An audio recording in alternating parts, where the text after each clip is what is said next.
yang target mereka itu para alim banget, yang orang-orang yang mengerti agama atau yang memiliki jemaah, kiai, ustadz, pokoknya itu target-target mereka supaya timbul perpecahan.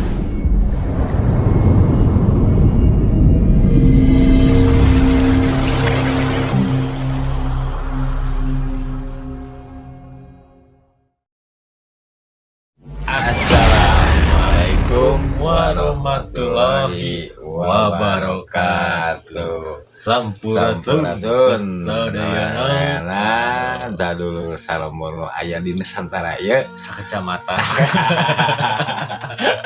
Alhamdulillah kita bisa Jumpa lagi. Tiga lagu banget. Ya, jumpa lagi bersama kami Mang Is, Saya Mangnan. tetap di acara Ngacapluk jelema anu larieur. Jos. Oke Mang Nan, anu tumaros abdi, ada yang bertanya sama saya, apakah waliyullah itu bisa siapa saja? Oh. Kuma. Ya, waliyullah itu bisa siapa saja. Terus Orangnya gitu, atau gimana gitu. jadi yang bertanya ke Mang In, kalau wali Allah, itu emang bisa siapa saja menjadi waliullah meren kita kan Mang. Eta Waliullah. Jadi intinya mah siapa saja bisa jadi waliullah meren gitunya. Kalau menurut saya, ya, ini menurut Mang Nan. Menurut saya Pribadi. Kalau menurut saya sih ya bisa. Bisanya kenapa? Bisa. Cuman siapa yang ingin menjadi waliullah harus siap mentalnya. Harus sampai mental aja. Mental, bukan metal. Kalau nomor satu mental dulu. Iya. Waliullah itu syaratnya apa? Gitu kan? Seorang waliullah itu harus tidak memiliki ibaratnya noda dalam hatinya. Nyakil Mang lah, ulah goreng hate gitu gitu. Ulah goreng hate tak waliullah. Ibaratnya kumaha sih? Gimana? Kenapa saya bisa bilang bisa gitu ya? Siapa saja bisa menjadi waliullah, walinya Allah ya, gitu kan?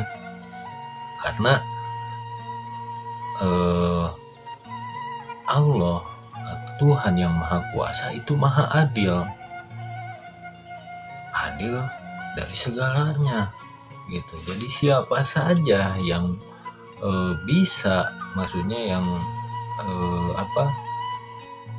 yang bersih lah ya, yang benar-benar mengenalnya, yang benar-benar ingin menyampaikan ibaratnya kebaikan, bisa saja gitu. Jadi ketika kita ingin menjadi waliullah gitu ya, itu apa, kenapa harus siap mental gitu ya? Benar ya. Yang pertama mau saya kaitkan nggak dengan bocah Angon gitu? Boleh mana? Boleh juga itu nih.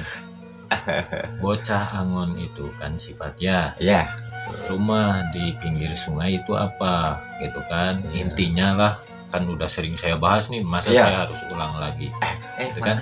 Takut ada yang belum tahu. Biar durasi nggak panjang. Pokoknya mah yang pengen tahu bocah Angon tonton saja gitu ya. Intinya bocah Angon itu mata batin ya, hati nurani. Itu ya betul. Nah, Kalau kita mau kaitkan nih secara yang ditanyain tadi, siapa saja bisa Ya. menjadi waliullah gitu kan. Yang pertama, hatinya harus bersih, harus bisa masuk tuh ke rumahnya bocah angon, harus bisa masuk gitu kan, harus bisa membuka pintu yang setinggi batu gitu. Kalau itu udah bisa terbuka, ya insya Allah ininya terbuka juga. Nah, cara agar bisa membuka pintu yang setinggi batu itu kan, Ya. kita harus siap mentalnya. Seperti apa? Yang pertama, nih kenapa yang dibilang Satrio Piningit banyak yang dihina, difitnah gitu kan? Kenapa hidupnya sengsara gitu kan? Satrio Piningit kan begitu ya? Jarang dianggap. Nah, kenapa hidupnya begitu Satrio Piningit itu? Kan saya bilang dari awal, ketika ingin menjadi waliullah harus siap mental. Karena apa tujuan dari mental itu? Nih, sabar, pasrah, ikhlas, ridho, itu kan harus dapat. Makanya diuji. Ketika kita ingin, ibaratnya gini nih, biasanya ya, pasti banyaklah yang mengalami ini. Ya, betul. Biasanya begini, ketika seseorang ingin terbuka mata batinnya, atau ibaratnya seperti ingin terbukalah secara spiritual, ingin terbuka gitu ya. Nah, ketika seseorang itu udah siap terbuka, nah di situ akan banyak cobaan untuk orang tersebut. Seperti apa cobaannya? Ya dihina lah, ya difitnah lah gitu. Bukan dikucilkan, tapi ibaratnya dipandang sebelah mata gitu, dianggap yang enggak gitu kan. Tujuannya apa memberi cobaan itu? Gitu kan? Ya, kita harus menjaga hati kan, sabar, ikhlas, ridho. Itu yang saya bilang seperti puasa. Yang sebenarnya puasa itu kan menjaga hawa nafsu, ego kita. Nah, itu tujuannya agar kita bisa menguasai ego, mengontrol ego kita, hawa nafsu kita. Kenapa diberi ujian tersebut sama yang maha kuasa? Itu kan, seorang wali itu kan harus bersih hatinya, jangan punya yang saya bilang tadi, goreng hati lah, gitu kan? Harus bersih hatinya, gitu kan? Makanya cara membersihkannya seperti itu. Kita diberi cobaan ya susah, memang, gitu kan? Sahabat atau teman yang tadinya akrab malah menjadi menjauhi kita gitu. Itu ketika kita sedang diuji kesabaran gitu. Tapi di sini ini yang prosesnya ibaratnya kadang-kadang banyak yang tidak menyadari, banyak yang tidak menyadari dalam ibaratnya kita sedang dalam posisi tersebut. Itu posisinya yang dibilang bocah angon tuh itu.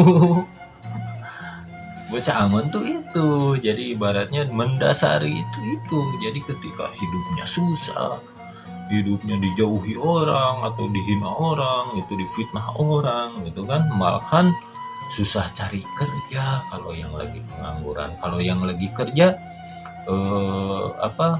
ada temen yang ibaratnya iri dengki sama kita, ibaratnya gitu. Kalau hidup berumah tangga ibaratnya suka yang iri dengki gitu sama keluarga kita ya. Itu tujuannya ya agar kita tuh sabar.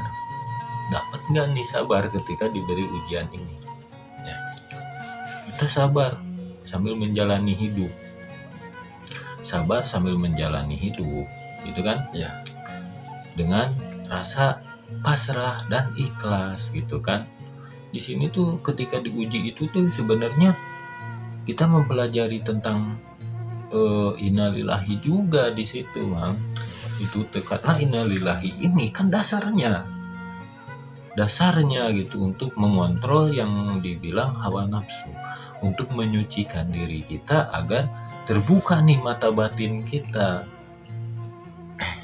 gitu, agar terbuka karena hawa nafsu udah kita kontrol. Kalau udah berhasil di situ gitu, udah terkontrol nih hawa nafsunya gitu. Jadi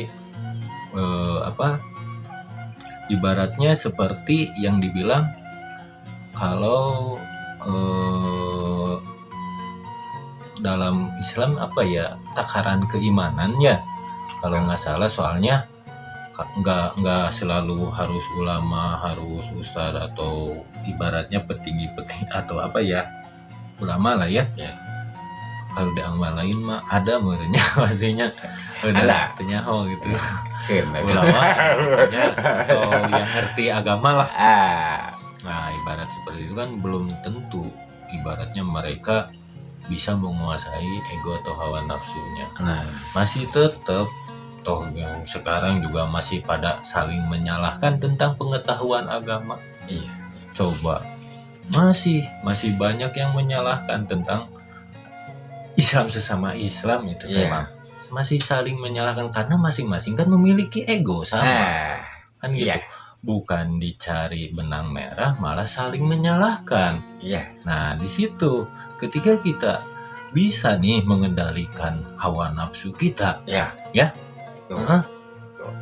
yang dibilang perbedaan itu akan saling menyari. Nyari apa? Yaitu benang merah.